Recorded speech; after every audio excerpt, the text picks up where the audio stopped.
So welcome to Talks at Google in Cambridge, Massachusetts. Today, very pleased to have here Andreas Weigend speaking on data for the people, a topic that's very close to us, very familiar to us, of course. And very broadly speaking, there's a couple ways to go with this topic. Obviously, we are very generous with our data, both explicitly and just in the normal course of living in the modern world. And we get back a lot for that, and some people might argue that we don't get back enough or whatever. And so one way to go is kind of the negative direction of controlling it, privacy, micropayments, all that sort of thing. The other direction is to be much more open and positive, to embrace this, and then see we can maximize the benefit we get from data. And I think the latter is broadly Andreas' approach, but of course, there are dangers. There are things we can do to make this work as well as possible for us as individuals, and that'll be the topic for today, something that Andreas has a lot of experience with. But rather than doing a conventional introduction, I think we'll make this a little bit more interactive and dynamic, like this talk in general. So please, Andreas, welcome to Google. And welcome to the social data revolution. Because ultimately, not only is this the title of my YouTube channel, but ultimately, really, that is the amazing world we live in. So reading the book, you started life actually as a physicist. And so how did you come to be what you are today? So I got my PhD in physics at Stanford, and I've always been a data person.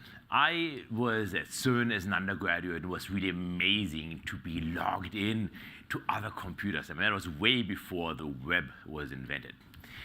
And then I went to my PhD advisor, my initial PhD advisor at SLAC, the Stanford Linear Accelerator Center, and told him, Jonathan, I really thought about it, and I'm more interested in neural networks than in particle physics.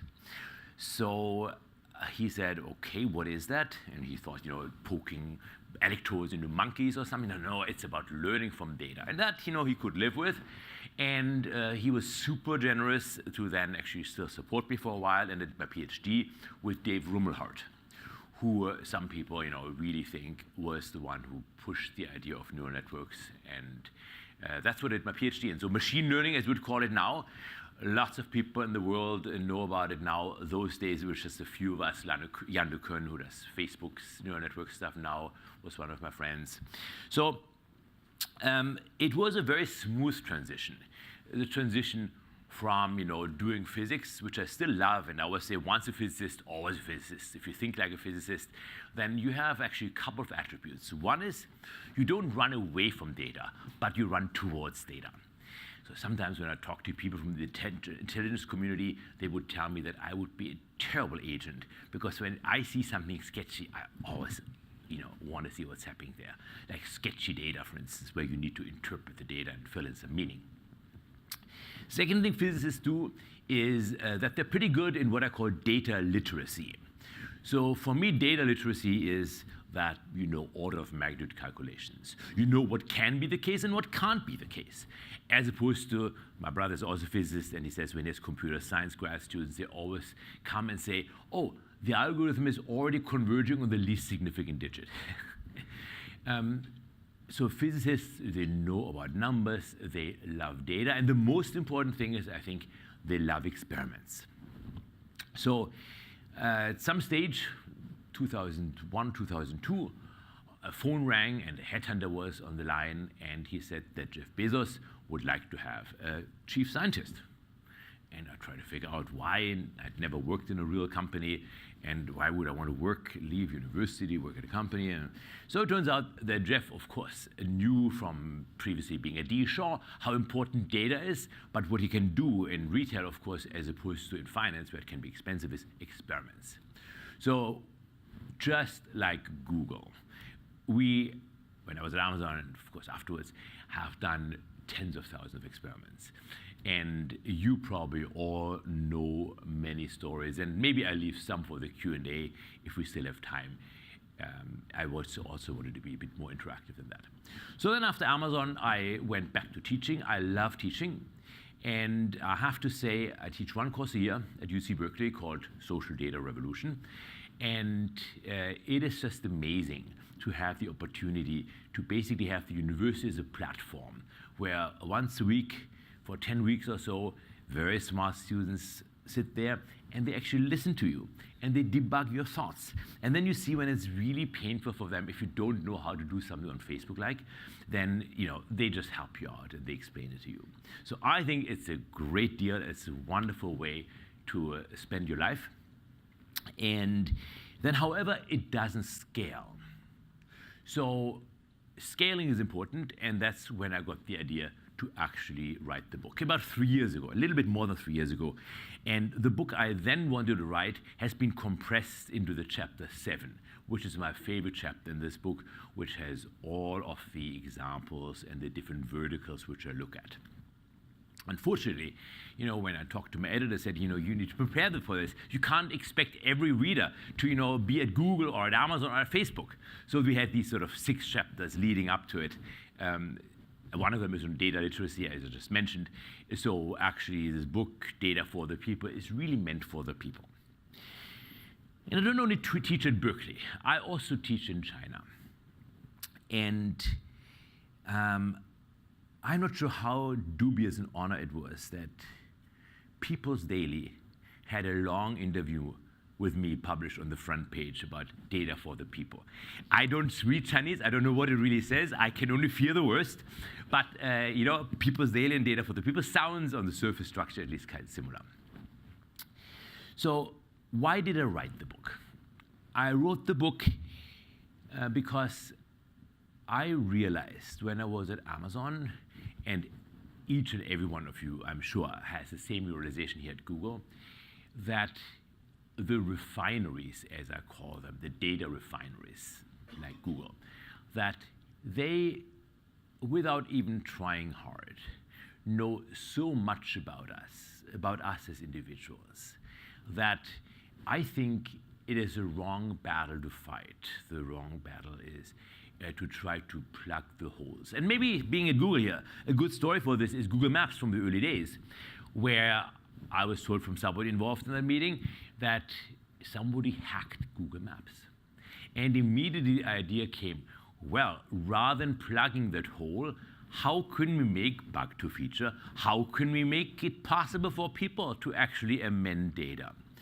So that thinking that you don't try to really stop the unstoppable, but you see what can we create of it. That is the underlying thought which I very much embraced, and I hope that the readers of the book will also get a feeling about why I think embracing the data and being empowered by the data is what I think our better choice is, rather than romanticizing the view of how good it was when we could have control of our data and taking back all these metaphors, taking back control. I mean, we never had control of our data. So we can't possibly have control. Imagine a week without Google. You could stay home, you wouldn't have to come into work, but boy, how would you get stuff done? I mean, what would stuff be? So for me, when I say social data revolution, that really is a revolution which has affected billions of people's lives. No question. We, of course, think about information differently, Google. We think about stuff we buy differently, Amazon.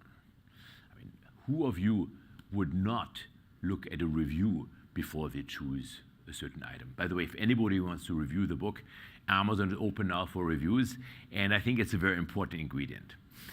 Thirdly, if you think about who you are, let's potentially take Google Plus or maybe Facebook, or if you're in China, WeChat, that has changed the way 1 billion people think about who they are, I would argue. So the general framework is, how can we work together, the refineries and the individuals, to figure out what can we create for the individual. So Google, of course, has the long-term view that if you have the choice between making a quick buck now or having a consumer in the long term, you of course go for the long term. So in some way, I'm preaching to the choir here. But I still want to go back to the question, and I think it's a question worth asking people. What would you do if you didn't have access to Google for a day? And then people realize just how much would break. And I wouldn't even find, I'm staying with a friend of mine who worked for me at Amazon, I wouldn't even find the place without Google Maps. And then I always try to really get out to people that necessity, that it is, I need to tell Google where I want to go. Otherwise, Google cannot tell me turn left at the next intersection. So I really, part of data literacy, hope that we can upgrade the conversation from people. That those logical things that, in the restaurant, I pay after I eat, or whatever better examples you might have, that those also apply to data. And if you go into a cab, I'm not sure whether any of you are straighted, and the cabbie asks you, well, where can I take you? And said, oh, I'm not telling you. That would be invading my privacy. That is not going very far.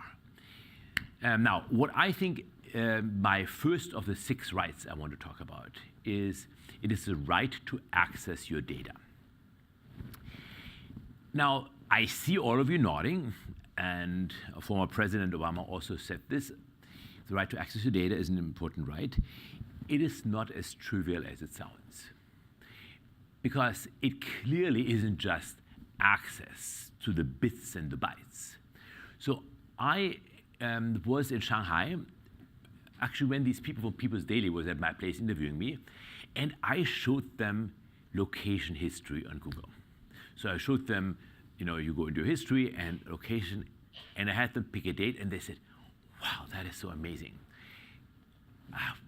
That was just something beyond they could believe, that a company actually is giving back or is returning to the user in exchange to, showing me more relevant geolocation ads.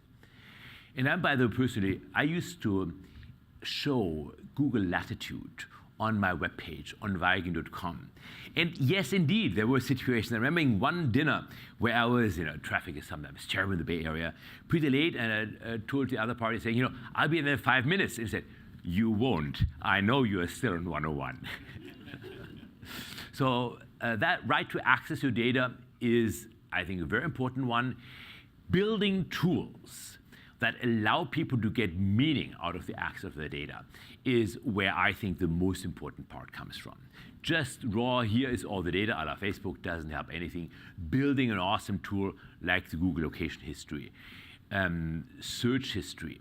I think it's about, for me at least, the last thing I would be willing to share, my search history. And honestly, I don't think anybody who thinks about it would think differently. You can have all my text messages and have all my email, but my searches, but you have them already. So, building tools that help people understand their data, since this is an educated crowd here. One of my favorite sayings is to make the implicit explicit. There are 2 meanings to it. One is, in all the data which I look at, and all the searches I do, making implicit patterns, showing them to me. I think that at least is fun and might actually help me also make some decisions, like the hours of the day when I search, or the days of the week, things like that. The topics are always very hard to classify, but making implicit patterns explicit is part of giving somebody access to their data. The second part, or the second interpretation of making the implicit explicit, is that as a company, you write down a function. For instance, search relevance, where you figure out what are the ways to evaluate whether if we do this kind of algorithm or that kind of algorithm, or this parameter tweak versus that parameter tweak, which one actually do we believe is better in the long term. So into this, what I call equation of business, you bake in an incredible amount of assumptions, but you make them explicit. At Amazon, I spent probably 50 hours with Jeff Bezos for each group to figure out what is we call it fitness function, that they should be evaluated by. And it has to have a buy-in. And there always are mistakes. You always forget something. And then, of course, smart people go and optimize for that. And they say, oh, yes, right. But that, of course, we didn't mean. So, for example, if someone says, we want to increase conversion rates, so you turn, after the first sale of the year, you turn your servers off, no more sales, but 100% conversion rate. So, it's a constant process, and making it explicit is something which I think is super useful for the company. And it really condenses the thinking, and reasonable people absolutely can disagree on things. But then once you have it, and then you crank the handle whether this experiment or that experiment is better. So the first right is the right to access your data. Let me throw another wrench into it. Your data. So let's say Facebook. So today, I am on NPR, Marketplace Tech, and there are lots of comments. Now, if I change the post I have in my Facebook, Weigend, if I change the post somewhat, if I change it a lot, then suddenly, some of the comments people make don't make sense anymore. I might be learning from some of the comments. I might incorporate into my Facebook post. Now, they look really stupid. So whose data is this? So our ownership concept that, works for apples or even for physical books here, that ownership concept clearly breaks down for data. So I don't have a solution which I say you must do it this way, but I do see a couple of directions how people should think about it differently. And it clearly, you might have heard the example last year, which I think is a beautiful one, of that monkey that took a picture of himself, that selfie. And then the photographer sued Wikimedia or whoever published the picture because they said, it was not taken by a human. So these are just very interesting topics which I love for us as society to discuss. And the ownership of data, for me an images data, is one of the examples where I really feel let's actually not run away from it. And please, let's not run away and say, oh, the lawyers 100 years ago, they wrote down how to treat it. They had no freaking idea of what we have now. It's a good starting point, but let's work together and actually make it better. Access to my data. I have one more story. It's not in the book. There is a German paper which is called Bild-Zeitung, and it's the largest paper in the Western Hemisphere in terms of daily publication. Not particularly intellectual, shall we say. And the head, the editor-in-chief, came to class in Berkeley, and we had dinner, and somebody took a picture and posted it on Facebook. I was barely starting on the Bay Bridge when my phone rang. And the Taz, a more left-wing paper, called me up and said, we saw a picture, we need to do an interview. I said, absolutely. And what happened was then they said, we just have one question. Who has the most power over you as a consumer? Apple? Amazon? Facebook? Google? What do you think? Anybody would not say Google? Raise your hand. Oh yeah, who do you think? Your friends. We talked about companies, okay? I don't know whether Google has more power over me than my friends because, let's say Google wants to let me disappear, remove me from the index. Yeah, we knew this guy, Andreas. There's not even any trace left of him, not a problem. And actually, you all are familiar with the right to be forgotten, the delinking, which, by the way, in terms of raw numbers, is nothing compared to the copyright things Google has to deal with by companies complaining that something was used illegally.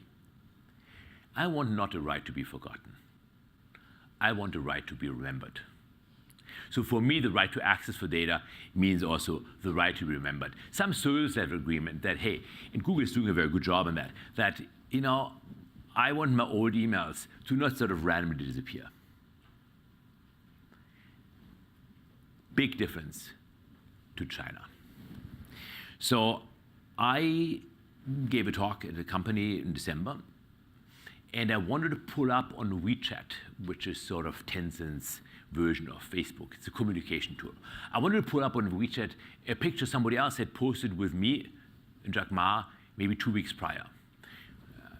Not thinking anything. And it says, this picture is no longer available. It might have been removed by the whatever the person who posted. Of course, all in Chinese. They don't know what it means to ask us, what does it mean? And I felt really violated that there's something which I do to get them good traffic, and then 2 weeks later, I get this nebulous message, but this picture is no longer available. Now, of course, it's a question. 100 years, probably I have no problem with that. 2 weeks, I do have a problem with that. So I really brought that up in that crowd. I was quite annoyed. I mean, it sort of happens in real time. I want to show them something is no longer there. Really pushing. What company would you want to have taken care of your data? A company that really has very good service level agreements and uptime versus a company which randomly deletes stuff and then they say, oh, it's too expensive to have a server. I mean, that's just ridiculous. This cost of storage is not what difference it should make for anybody. How much can you produce? It's $100 a year at very most. And the Chinese said, oh, we would prefer that second company. And that is what really brought these cultural biases very much up to the forefront of my thinking. I'm familiar with Europe. I gave you the example, rightly be forgotten versus what we think here. But the attitude towards your data and that they embrace an ephemeral nature. Whereas I grew up in a world where, like in physics, these things are there and you can attach them and you can access them. So sometimes our biases might just be representing us well. And other people in the world think about it differently. And 2 nights ago, I had dinner with Danny Kahneman, and I asked him, why do you think that's the case? And he thought maybe it is that the attitude towards accountability is different in the US compared to China, that they're very happy to blame it on the computer, which is not an excuse probably any of us would accept if somebody says, at check-in, oh, I'm sorry, the computer made a mistake. No, it's not the computer which made a mistake. Somebody made a mistake, not the computer.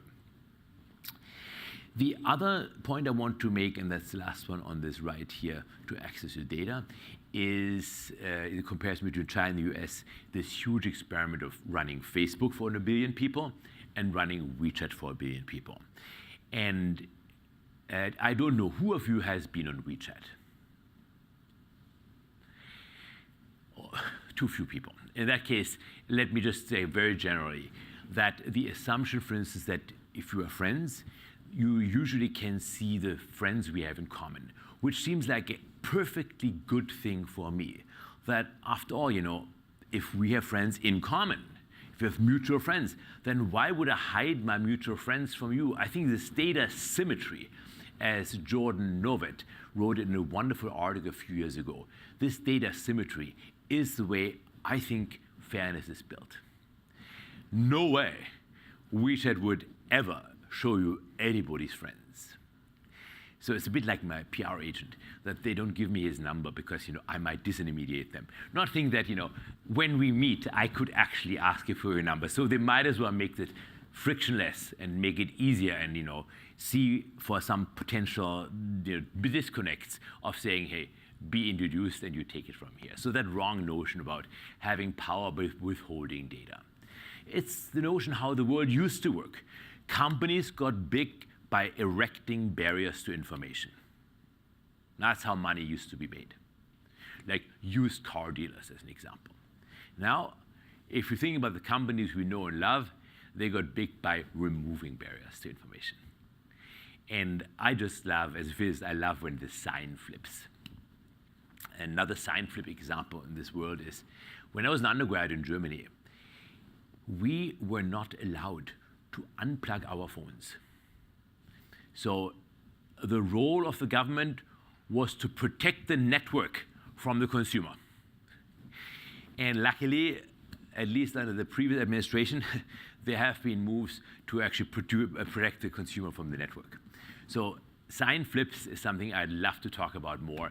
I have a few examples in the book. I think it's just very interesting when something doesn't change by 10%, but changes the sign from plus to minus, or from minus to plus. 5 more rights to go. The second right is the right to inspect the refineries.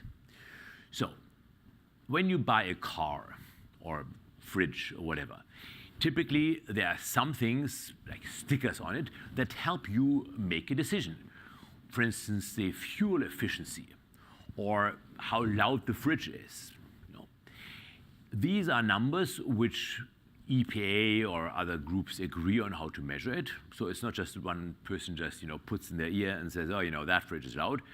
That would be the current administration's attitude to this. But no, they had scientists and they actually figure out without being gagged how they can actually come up with those numbers so you as a consumer can compare them. I want the same for refineries, for data refineries. Of course, not fuel efficiency, but how secure is my data? So there's no question when people naively come and say, oh, I would not put the data up in the cloud. Actually, it was in Shanghai when I heard that argument. What, you are using Google Docs here from China? What if Google can see what you're writing? They see it anyways. Besides, there's the Chinese government. So don't fool yourself. Don't live the illusion that they don't know. But we have extremely strong economic constructs that companies do not want to be broken into. Because as you saw in Sony's example, for instance, it can be very expensive. And if there ever was a security issue which affected consumers at, let's say, one of the top companies, let's say Google versus Amazon, that really would, I think, be an extraordinarily terrible thing for the company if suddenly it seems that your data are not safe anymore. It's absolute alignment of interest of the consumer and the company against the hackers and the criminals. For my birthday last year, I was in Moscow, November 10, and I met with Putin. And I spent the day with the head of Sberbank, which is the largest bank there, which he owns a certain part of. And the head of that bank, Hermann Greff, very smart individual. He was called out halfway through, and he came back and said, what happened? Well, we had an attack on our servers. And I was thinking, if anyone attacks, it would be the Russians, or maybe the Chinese. So I asked him, so where did it come from? Of course from the United States. I mean, where else would it be coming from? That makes you think, we do have a certain worldview here. It makes sense once you start thinking about it. So part of this right to inspect the refineries means that you can look in what is being done to use two-factor authentication for email. There's none of these things really apply to Google, but not all companies are as good as Google. So that is stickers not for your fridge, but stickers for your refinery, allowing users to make decisions of whether they rather have more convenience, like who needs passwords? You can just directly read your email, versus more security. Let people make the trade-off. The remaining 4 rights are the right to amend. That means I believe in democracy. I believe in giving people a voice. I believe in empowering people, and not by controlling how the truth would be or alternate facts should be. So that means let anybody annotate anything. So if you think X about Y, make a link on Y where you are saying X. And then use the $100 billion machinery of relevance ranking, whether it's Google or whether it's Amazon recommendations, Netflix. Use that $100 billion machinery, which you use very well for ads. Use that for amendments.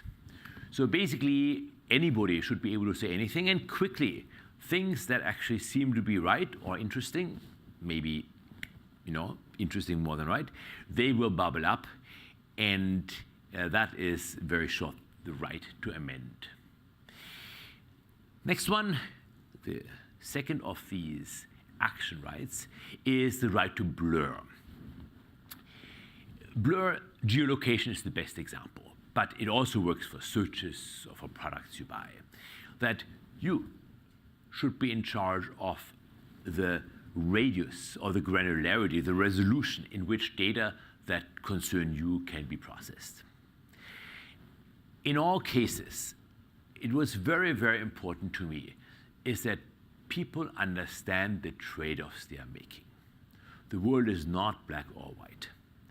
So if you say, I am going to blur my geolocation to 1 kilometer, don't expect the pizza delivery man to bring it to your door. So, hey, if you really want this, then you can't want that, and just live up to it. But don't live that illusion or these logical inconsistencies that you don't want anybody to know where you are, but you would like the pizza to be delivered to your door. And it's just a super trivial example, but this right to blur your data is important for me. The illusion people have is that they can sort of blur data at the source. I don't believe in that. I think the carriers, for instance, Google, of course, knows through the resolution of less than a meter where I'm pretty much 24/7. It, of course, knows what I'm waking up. It, of course, knows what I'm interested in. All these things, you can't do anything at the source.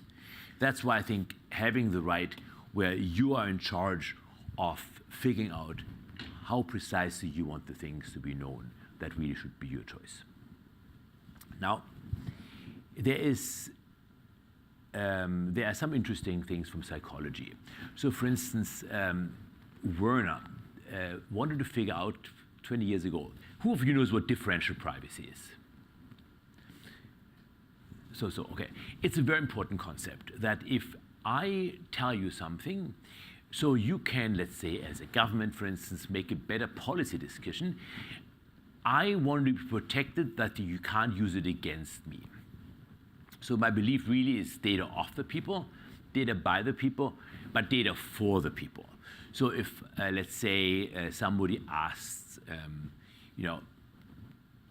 as we had with the previous president, who took something but he didn't inhale.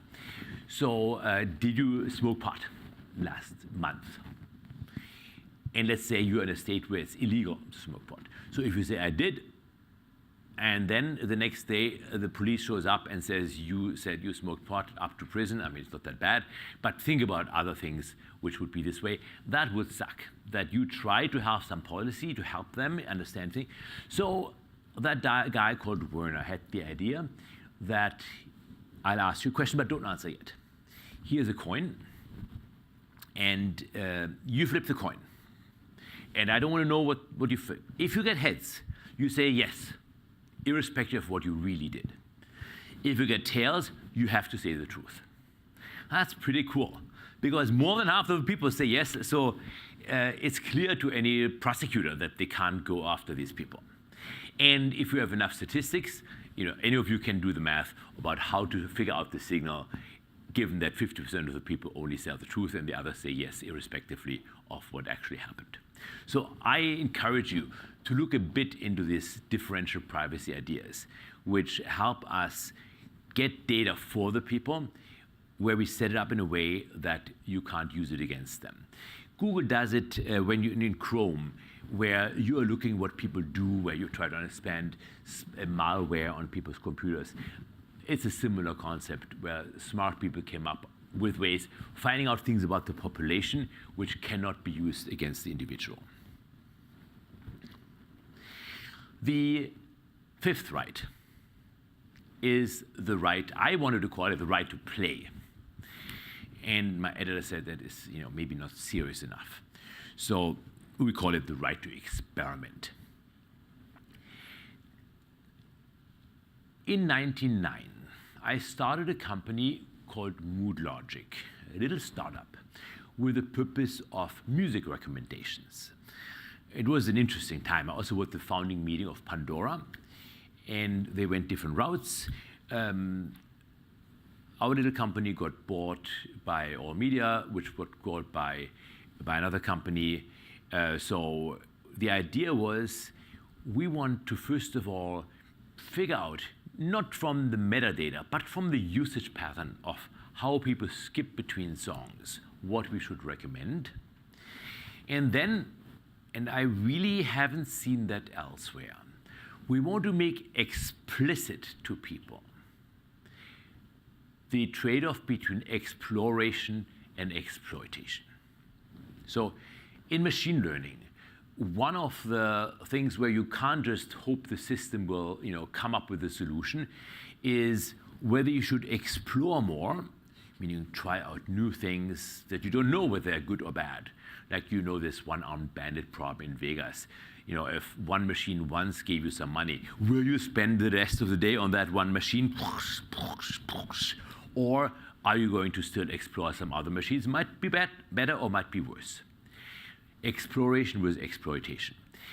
So that is a knob which I think should be handed to the consumer, to the user. Because I know whether I had a stressful day and all I want is some soothing music, or like an airplane, check in like a 3 hours delay, every 10 minutes they update the departure by 10 minutes and you don't sit anywhere. You really just want something which is now quiet. Or am I in the mood to explore new stuff? Let me listen to things I've never listened to before. Chances are I hate it, but chances also are that I discover something new. So that's one example. So when I say the right to play or the right to experiment is think how you can expose to the user some of the knobs where you don't know the answer as well as the user does. So exploration, exploitation is one example. In search, advanced search, you have a few options which are a step in the right direction, but I think there can be more by helping people to actually set the parameters the way they want to set them on their terms at a given point in time. And then we have all the data. We got to look at them, but that's not enough for me. I want to be able to take the data to whoever I please. So I call this the right to port. I want to port my data.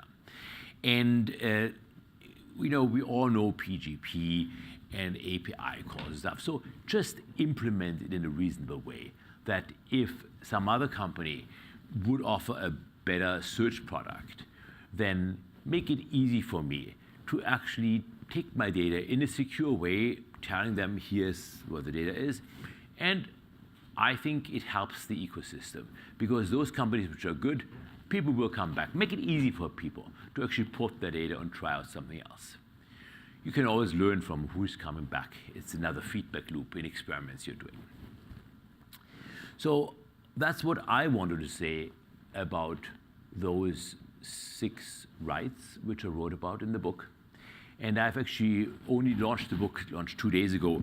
I've not really talked about it yet, and I've never really spent as much time except in class on those rights. So I want to end with the couple of things which I do not have answers for. Great. So questions? Hi, thank you for coming. Thanks for having me. So when you talked about the right to blur in particular, that made me think of one of the current problems is that a lot of us who come from fairly privileged backgrounds think about, oh, this is great, I can just share my information, what could possibly go wrong? But the immense power of doxing has been shown to be a force against people. And what's worse is the farther we go towards the default is sharing all your information, oh, but maybe you will blur your location for safety and can't get pizza, you start to create like a digital underclass, right? You can force people out of this glorious data world for their own safety. Do you have any thoughts on that? I think it was at lunch when we talked about that there was a time when, for instance, Harvey Milk was shot. There was a time when, the first gay bar in San Francisco, they didn't have windows, so people couldn't look in. And I think that social norms ultimately is what determines our attitude towards many things. Let me twist it slightly. Hein, who used to be at Google, now runs data for Snapchat. And I'll be there in a couple of weeks. And I think that's quite interesting that on the surface, you have things being ephemeral. Of course, the deep structure is still that the data is there. Is that ultimately helping or hurting? And you know the story, which was reported in The Guardian, that at one of these services, it was, I think, secret, not everything was as ephemeral as they claimed it was. See that. So I don't know. Do you have any suggestion? Nope, still working on that. Yeah.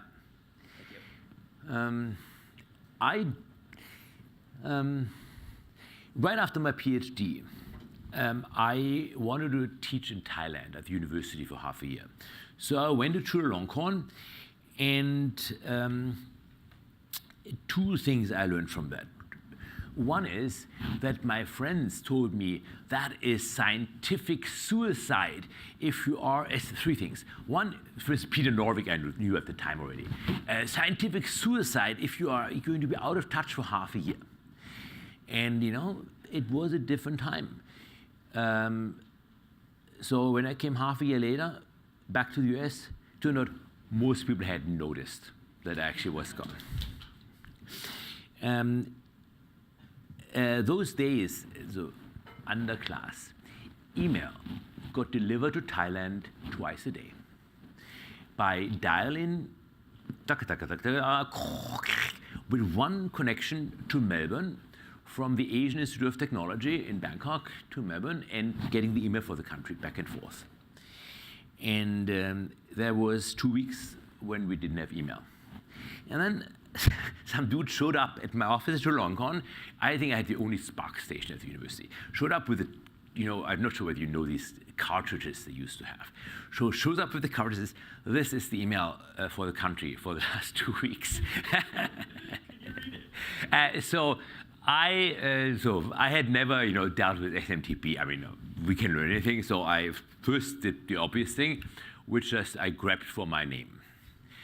And like the first 10 things were other people talking about me. At that stage, I said, this is not a problem I'm going to solve. I don't want to know what people are talking about me. Basically, I didn't expect that to be happening. I thought I'd just see where I'm the two line, and I'll just quickly scan through those. And the third thing was that I had hoped that the digital divide would get bridged with those days the internet, then later the web, and I am not sure about it. What I am sure about is that another comparison between the US and China is, of course, the Great Firewall. It clearly makes my life worse every time I go to China. It is last time, they're like 6 weeks a year. Last time was less happy than ever because things which used to be easy just become incredibly hard. And even things like using apps in China, like Didi, which is the Uber, the Lyft equivalent, if you don't read Chinese, you're just hosed. Another question? You talked about the right to annotate, the right to amend. Yeah. But what about the truth?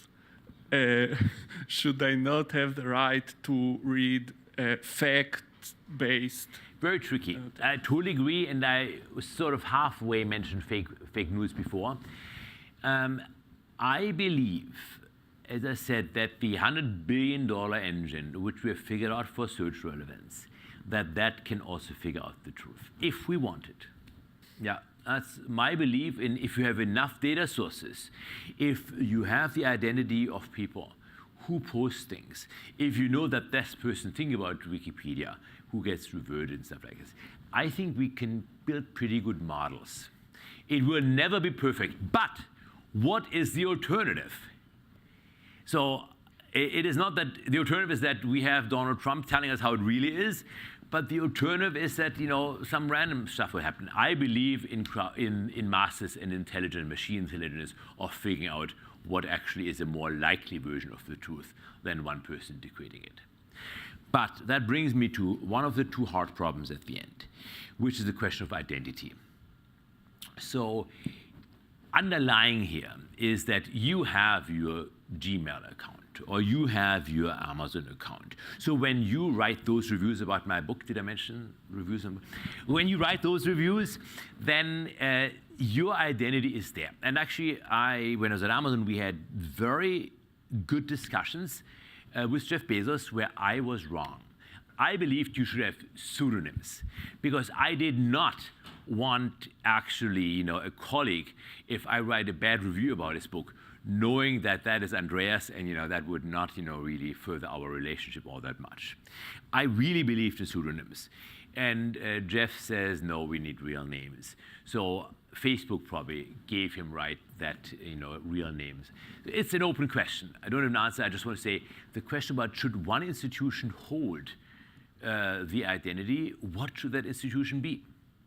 In my last class, I had in Berkeley in November, I had 2 wonderful guest speakers.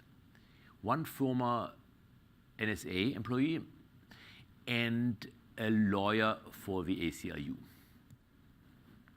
So David Holtzman, he wrote a wonderful book called Privacy Lost 10 years ago. He knows what he's talking about. And Nicole Oza, wonderful person who went to Berkeley Law, who really also knows what she knows. And she busted a few operations where Facebook, for instance, handed over via some third-party company data to the law enforcement so they could, use their sparse resources better, So we had that conversation, and it accumulated in the question which I asked. So it's my YouTube channel, youtube.com/social data revolution, and I repeated it in Moscow for Putin in front of that audience. Who do you think will be around longer? The United States of America or Google? Almost all the students believed Google. But then in the bigger picture, to come to my last point,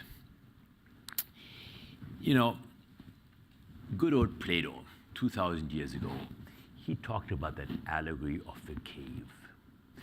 And the idea was that people, in his case prisoners, I don't like that metaphor much, but prisoners for him, were sitting. They couldn't move their heads for their entire lives, and they were only looking at the wall of a cave. And that wall had shadows, as you would call them, had dark things projected. There was a light source behind them, daylight or something. They didn't have that concept because all they saw were these shadows on the wall. And those shadows were puppets, maybe somebody's carrying around, or maybe were people behind them. They didn't know. And there were certain laws which they figured out. For instance, natura non facit saltus, as the Romans would have said later, which means nature doesn't jump around. So there was continuity in those shadows. And they had their worldview. They had their stories about that. They couldn't turn their heads, and then one of the prisoners was set free. So he left, and whoa! There was all that light out there, and it hurt him. He went back and said, "That's it. No, not doing that again." So the world we live in is the world according to Google. The world we live in the West is the world according to Facebook. So all I can say is use that responsibility wisely. Thank you.